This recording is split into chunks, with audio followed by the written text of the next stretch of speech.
What is up, guys? Alright, so we were here this morning. We diagnosed some things, tried to figure out why the pressure was low, and it seems to be that there is a problem with the pump. It is unable to deliver enough water to the house.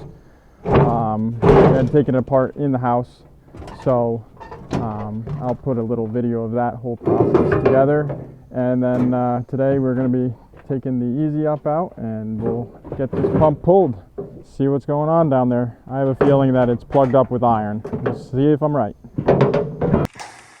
Okay, so we've been called for a low pressure situation. So far it's been draining down pretty well.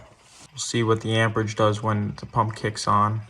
Originally I was thinking that the capillary might be plugged, but having run it through a cycle already, I think it might just be a matter of the pump being outpaced. Definitely spikes up a little bit. And as you can see, it's just barely able to keep up with the hose faucet open.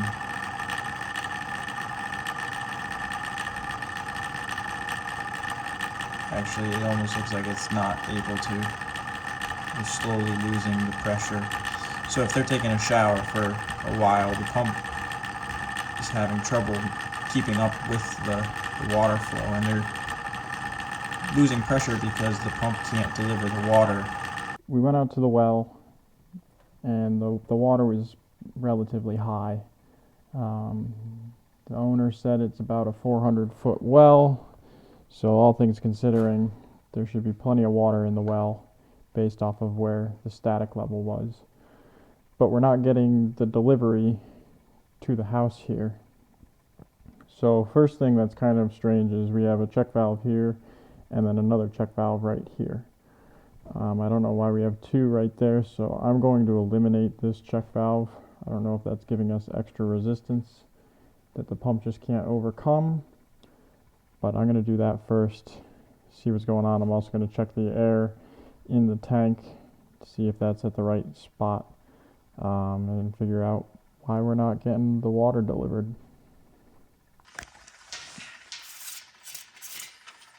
Let's see what our air pressure in the tank is. It's kind of high. 35, I mean, it cuts in at 40, so I suppose it's not terrible.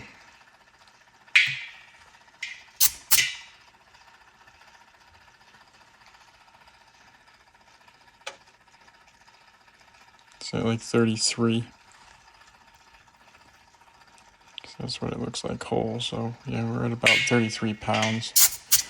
The pump kicks on at like 38 or so.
I'll go have Charles turn the breaker on quick, and then we'll see. Yeah,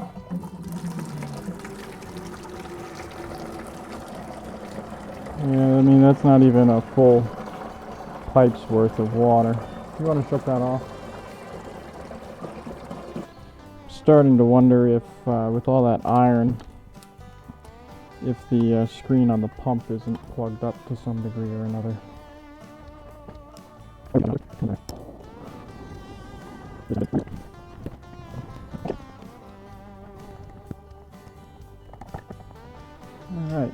see how it pumps up now, though I don't have high hopes.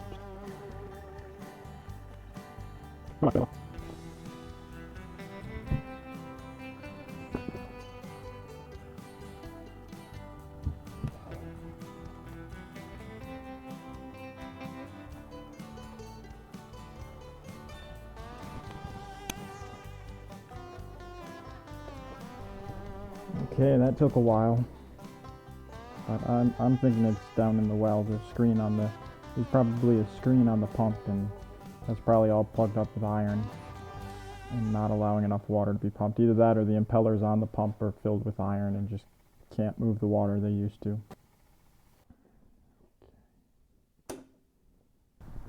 Alright, so we had this off earlier, so it should come off fairly easily. We'll just take our wrenches and spin these off.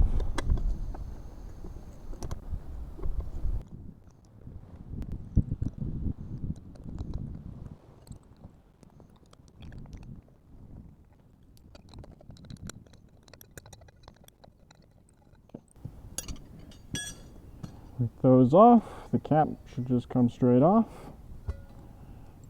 Put our bolts in the cap. Pull our wire out here.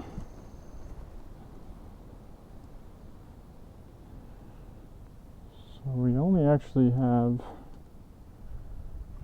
it's a 2-wire pump. That's kind of curious. Ground will actually just stay because it's bonded to the casing. We'll double check that we have no power here, which we do not. And then we will cut our wires free. I'm just going to cut it on either side of the splice here. Looks like it had already been spliced down here too. So, tuck those ones off to the side. Tuck this one off to the side. And then we just have to put the puller T on there. Find the pitless, put the puller T on it, and pull it.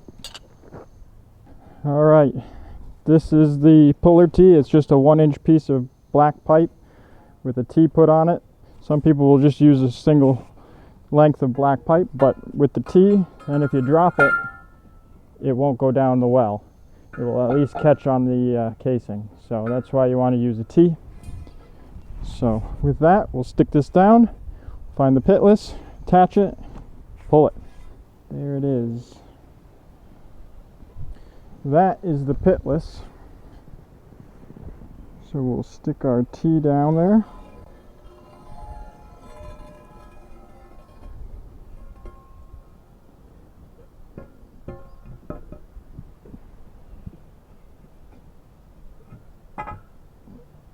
You guys can see it better than I can, actually.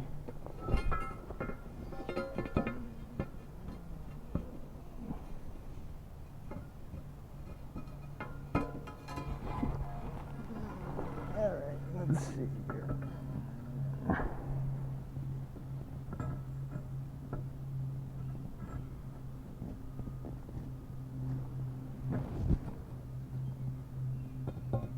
There we go.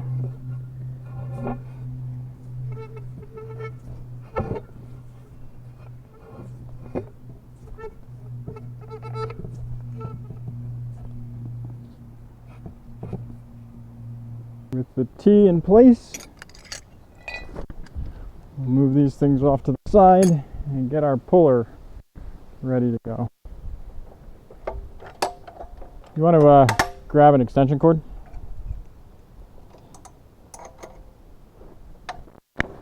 Pull the drawer out.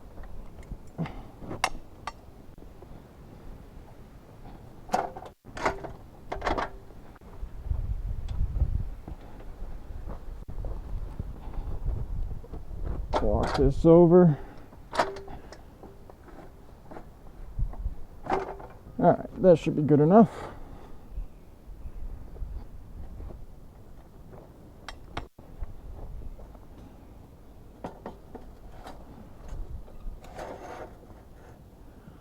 Get the drawer ready and in place.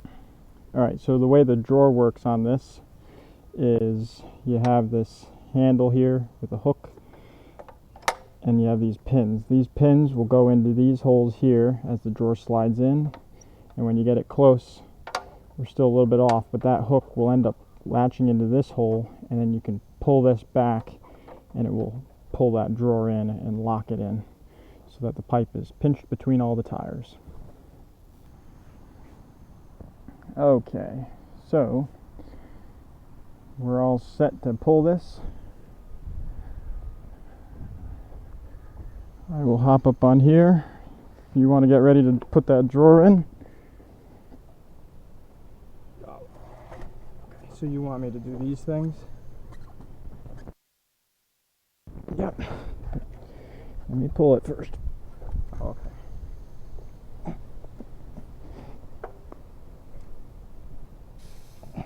It's got pressure on it. That's, I think, what it is.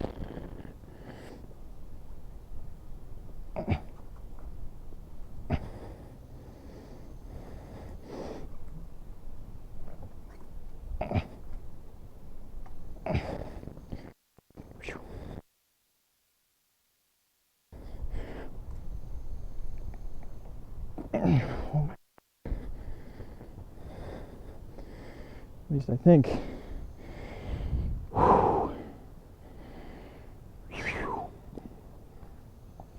Could be worse. It could have collapsed. Because it almost feels like I'm just stretching the pipe. Because it feels like that pitless is free.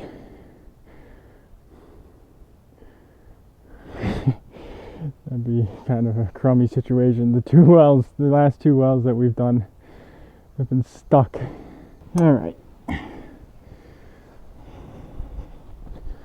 Let's try this and see if you guys can't see what's happening down there.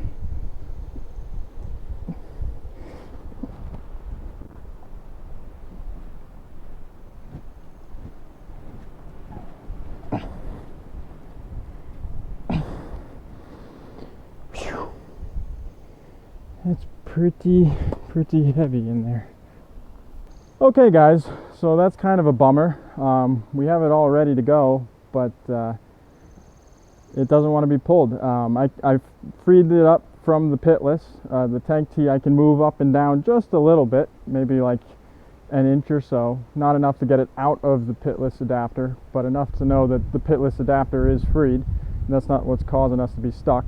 And it feels kind of like a really strong bungee or a spring that I'm trying to pull against, which is that polyethylene pipe. It's just acting like a giant bungee cord, stretching as I pull and then contracting as I let it go, which is an indicator that somewhere down there something is stuck, whether it's a wire guide and a rock that's jammed against the side, or whether the well collapsed and buried the pump down there. It's stuck and it's beyond my capability. Right now they do have some water, so rather than trying to pull it until it breaks and then them having no water until you can get a driller out here, I'm just going to leave it and let them know that they're going to have to get a driller out here who can then break it themselves and drill it if they have to. That's just the way it goes sometimes. And with the way it's pumping, it's quite possible that it just collapsed. So unfortunately, that's all we can do for them here today. At least they still have some water, but they'll have to limp along with that until they can get a driller out here. So with that, if you like this video, I know there wasn't much here, not much to see. I did a little bit of testing at the beginning, but if you liked it, leave a like down below. Please remember to comment, and please remember to subscribe. I would much appreciate it. We'll see you on the next one.